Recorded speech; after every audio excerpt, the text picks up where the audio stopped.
double it up.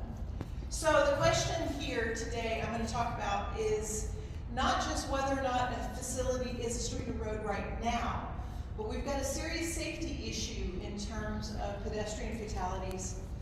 And a lot of that issue comes down to the distinction between streets and roads. And to address that problem, we are working towards making sure that it is clear both to the designer and to the users whether or not this is supposed to act like a street or supposed to act like a road. So the first question is, are these terms interchangeable? And frankly, the law is not particularly clear on this point. For instance, in the state of Florida, a street or a highway are literally conflated. And I don't know about you, but a street and a highway to me are extremely different things on the opposite sides of the continuum. A state road has a specific definition, but it's basically tied in with the ownership of the road, not the type of the facility. So a real serious gap. So let's start with Oxford. Great old-fashioned dictionary, right? So Oxford defines a road as a wide way leading from one place to another, especially with a specially prepared surface. Okay, so that, right? A street, on the other hand, is defined as a public road in a city or a town, typically with houses or buildings on one or both sides. More like that. These are not the same, right? Now, this is a good start, but it lacks some functional clarity, and I'll show you a little bit of why in a bit.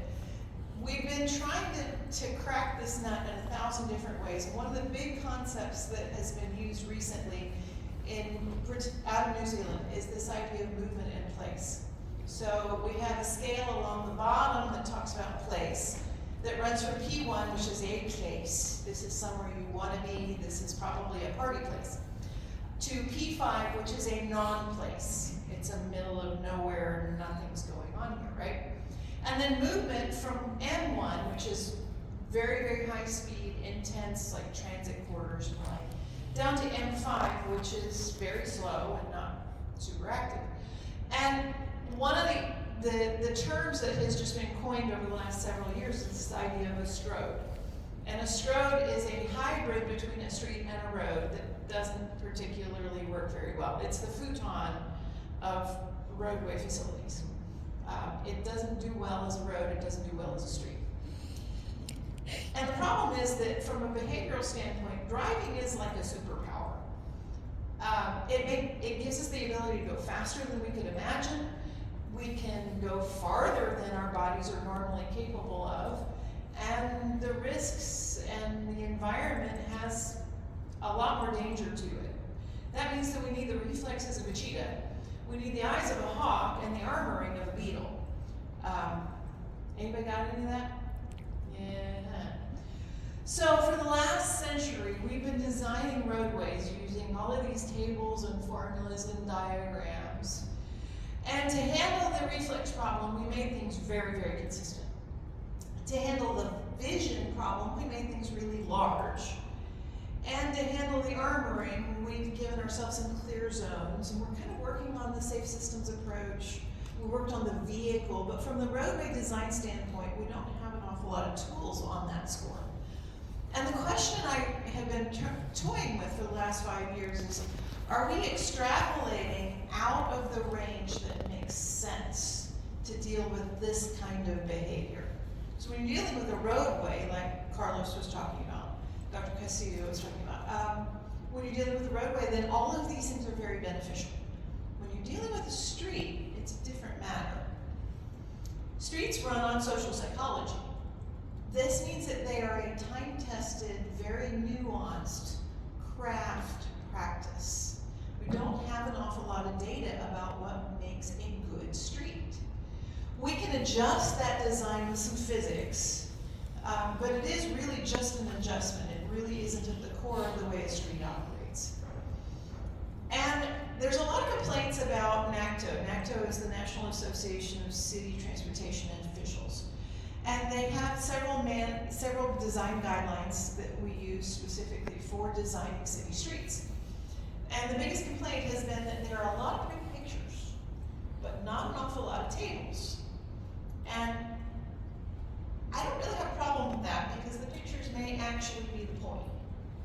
when you're in a street, the visual presentation of the street to the driver is really what changes the way the driver moves, the way that they interact with the facility. So if what matters is the picture in front of them, then having a lot of pretty pictures that tells you what pictures matter would make sense.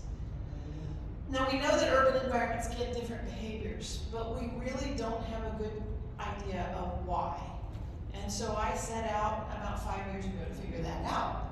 And the question I was trying to answer is, how do I build a road that people will automatically do what I want them to do without having to tell them to do it? And so we went to the same database that we were talking about earlier, the Naturalistic Driving Study by Sharp 2. And it was about 3,300 drivers, 2,900 cars. They took these cars and they put about 100 instruments on each car and then let people drive for a year. You can get some pretty decent data out of that. We picked 200 multimodal locations, and in each of the major neighborhoods we picked an arterial, a collector, and a local street. All of them had to be multimodal, and this was evenly split between Tampa and Seattle. So lots of data to work with, but most of what we looked at was attention. So were their eyes on the road, or were they multitasking, and how much? Now, the surprise was, remember I was trying to figure out how to design something that we could make people behave in, right?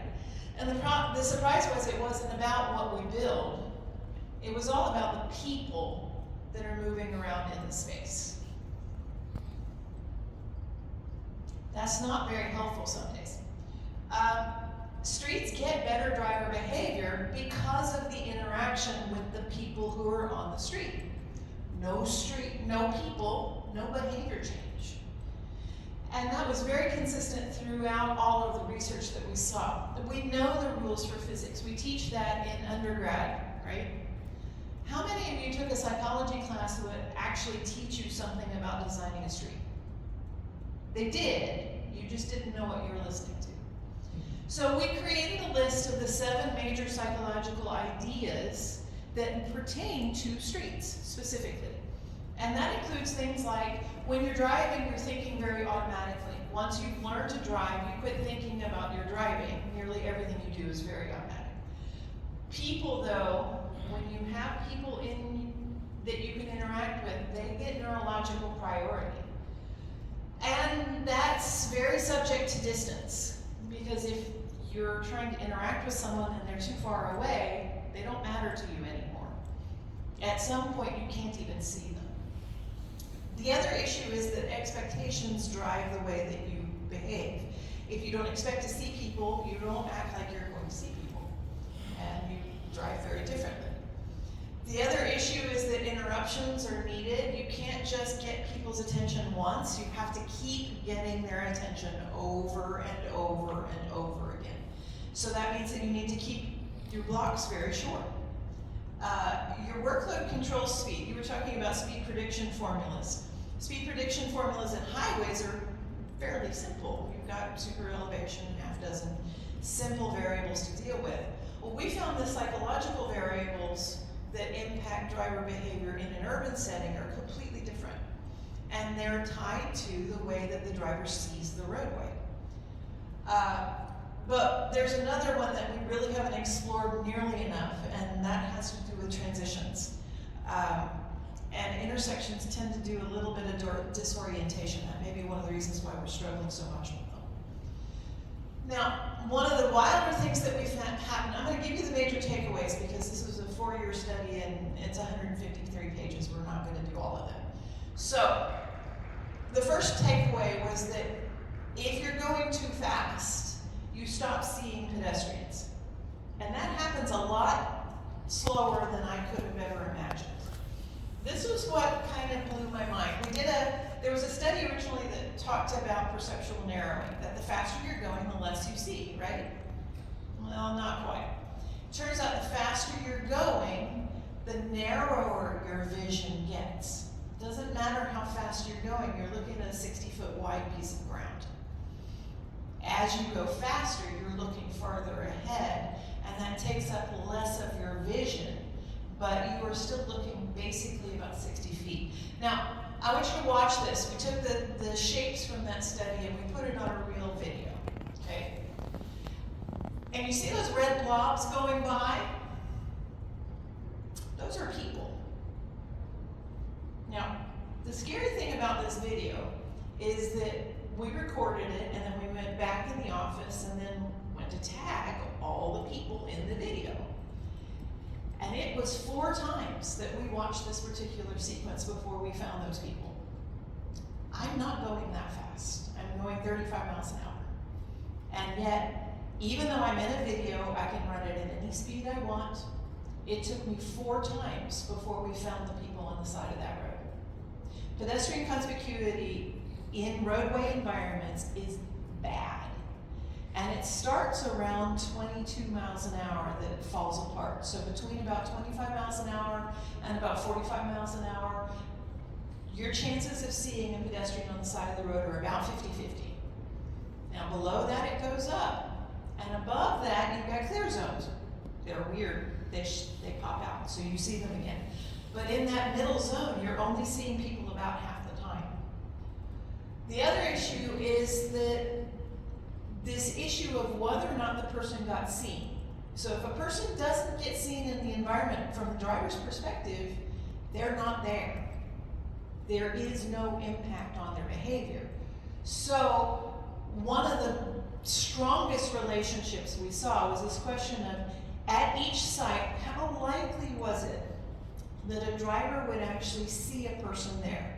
Not whether they were there, but how likely was it that the driver could actually see them? And when we graphed that against speed, we ended up with an R-squared of about 0.73.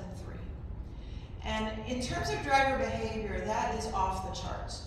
If I see something that's got an R-squared of about 0.3, I know it's real because there's a lot that goes into driving. At this kind of number, this is a relationship. This is not just real, this is the way the world works. Now, the wild thing about that, though, is that there's a break point around 25 miles an hour and around 1 and 4. So when you see people about 1 every 4 times you're going through that environment, your speed's likely going to be around 25 miles an hour. And you can see that there's this scatter in the higher speed stuff, or excuse me, in the lower speed stuff that's not there in the higher speed stuff. The 85th percentile speed of that segment is much more predictable when it's over 25 miles an hour. And this hints that there is 2 completely different types of driving going on. And this is what it looks like. You've got interactive driving, where you're interacting with the other people in the environment. And you've got manipulative driving, where you have a large tool that you are manipulating around a whole bunch of other large tools. And I will tell you that you treat all of those other large tools with the same amount of care and caution that you treat a broken stapler. You will cuss at them, you will yell at them, you will have complete anonymity, so there's nothing to keep you from doing that, and you don't treat them like people. It's wild to have focus groups where pedestrians will talk about interacting with drivers or with vehicles, and they don't talk about interacting with the driver. They'll say, the car's gonna hit me, the vehicle's out to get me. It's all very depersonalized because the drivers are acting like machines, not people. When you're face to face and eye to eye, you know that you can trust this guy. If all you can see is the front car in front of me, I can't be trusted to see anybody, okay?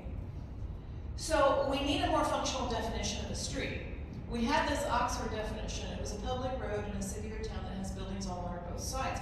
Now this qualifies, but how many people are there?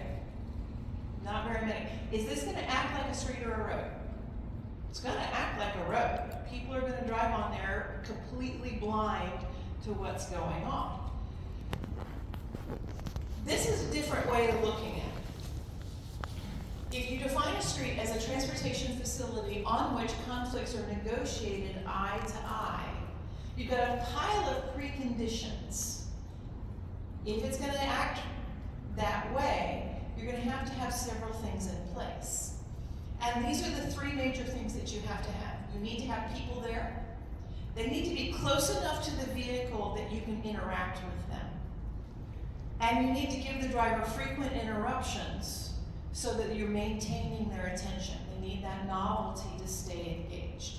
So those are the three big pieces. And using those three big pieces, we were able to predict the speed of the roadway within 3 to 5 miles an hour, which on a city street is a pretty decent thing to be able to do. Now, we can't leave our roadway safety stuff as it is today. You can see on the left side, this is our overall fatality rates per 100 million miles. And you can see there's been a pile of things that have happened to make that much safer. And it's stabilized pretty well. But our pedestrian fatalities continue to grow. And that means we've got more work to do. Now, one of the things that we saw in our study was that streets are inherently safe for pedestrians. So when you have a very narrow building width, so up to about 100 feet, when the buildings are up to about 100 feet apart, things seem to work really well and the pedestrians stay fairly safe. That risk rate runs very low. This is on the horizontal axis, you've got the vulnerable road user crash density divided by the probability that someone is going to be there. So if there's not going to be one there and you have crashes there, that risk is really very high, right? So this is the risk. But regions that have a lot of streets throughout that region are inherently safer because drivers are inherently looking for people to interact with consistently. And one of our major problems is in the regional surface streets. When we're looking at ped bike crashes, those principal surface street arterials are the ones that on a per mile basis are getting the most fatalities. And it's those mid-range speeds where the problem is happening, in the 30 to 45 mile an hour range. That's posted speed, by the way. And it's an issue of mismatched expectations. When you're down in the lower side, everyone knows what to expect. The drivers expect to see people, the people expect to be seen, and everything's fine. On the top side, it's the same thing. The pedestrians don't expect to be seen and the drivers don't expect to see them, and so people take that risk into account and they stay safe. In the middle, not so much. So the strategy going forward is pick. Is it going to be a street or a road? Not anything in the middle. So you can choose a pedestrian integrated design or a sheltered design, but not both. That's two different design concepts. For a street, it's a dance, it's not a drive. For a road, it's a river, not a route. If you're not sure what it is, they aren't either. And that's going to cause risks. So how do you manage the expectations? When you're dealing with a street, you've got a flock. The people that are in the area create the flock that make the drivers drive well. The roads require ferries or fords. Crossing, you need to treat it like it's a river. So that's two questions. Are you going to go up or are you going to go down? And the first question is, can this become a street? Is it possible for that interaction to be a normal thing in that environment? And the second question is, if it's not, why not? Which one of these is the problem? Is it the people? Are there just not going to be people interacting? That's fine. Are the people not close enough? Do I have a whole bunch of parking lots in the way? Is the road just really large and they're not anywhere close? Is there just not enough interruptions? Is the block length super long and there's no crosswalks? Those are the problems, and this is the way that you deal with it. I'm going to have you take a picture of this because we're going to run through this very quickly. These are the questions that you need to ask. The first one is, can it become a street? If it can, then you can design it down and get your speeds down. If it can't become a street, then you probably need to think about just managing it and dealing with it as a higher speed facility. Yeah, so I'm going to pop through these fast. Integrated design is fine for designing down. You can use a lateral offset. For stroads that could change relatively soon, tactical urbanism can be a great way to shift yourself there. For once the land use is changing, you need to give yourself some time and space to do that. So border area. For Stroads that are busy, how about you go ahead and divide and conquer? That means you move the pedestrians out of the main roadway, leave it as this, and give them an alternative on the back street, you know, behind in a parallel roadway. This is actually behind a grocery store, and it's a great trail. So you shift your vulnerable users and go ahead and optimize for speed. When you've got a regional road that's got a lot of crossings, you clarify those crossings and you channelize your pedestrians, give them a fence. Now this is a Vision Zero success story. In the last year, there have been no fatalities on this corridor. Huge step. If it's a high-speed roadway that's got nothing on the side of it, if you're looking at subdivision walls or a trail, there's no reason to bother with trying to get the speed down on that. They're not going to. Nobody's going to slow down. And you've already got people out of the way. So just keep them out of the way. Use your clear zone. Now, the last thing I'm going to encourage you to think about is this idea of, is this in my bailiwick? Do I have control over this? And powerlessness seems like a massive problem throughout our industry. You know, this isn't my problem, somebody else needs to deal with this. Okay, but you have things that come into your box. And you have ways that things come out of your box. And you can actually impact things in really wild ways if you really think it through. We have the entire Eisenhower roadway system changed the whole face of the US by accident. We didn't plan to have this system we have now. And you can change things now too. And that was it. Good. Thank you so much, Soraya.